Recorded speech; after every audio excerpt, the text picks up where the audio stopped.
د صحابهو په زمانه کې یو مشهور تابعي اوسېده چې عبید الجرهمي نومېده او د ډېر اوږد عمر خاوند و.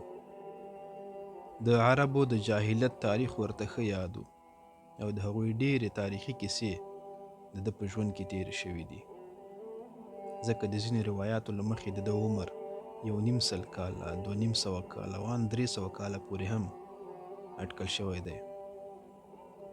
معاویه بن ابي سفیان به ترې اکثره د یمن د تاریخ په هکله پوښتنې کولې.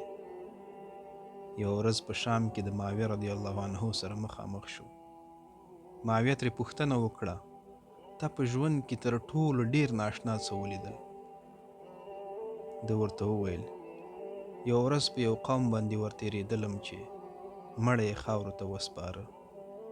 مړی دفن شو، خو زما له سترګو ورسره هسې اوښکې توی شوې. حال دا چې ما پېژانده هم نه، سترګو ته مې د شاعر هغه بیت ودرېده. ترجمه یې داسې وه: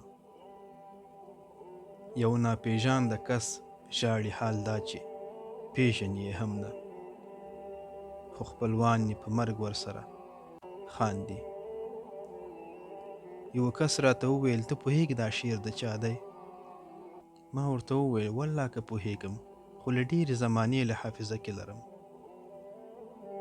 سړي راته وویل، قسم په الله دا د همدغه سړي شعر و چې همدا اوس مو دفن کړ، او ته هغه ناپېژانده کس یې چې پرې ژاړې، خو خپل خپلوان یې تا خپله ولیدل چې خوشحاله او په مرګ یې خندل. د رسول الله علیه السلام د وینا مطابق په دنیا کې د مسافر او لاروي غوندې ژوند وکړئ، ځکه له دنیا سره بې کچې او بې اندازې مینه انسان د الله تعالی او د آخرت له یاد نه غافله کوي. الله جل جلاله دې زموږ تاسو ټولې خاتمې په ایمان کړي. السلام علیکم ورحمة الله وبرکاته.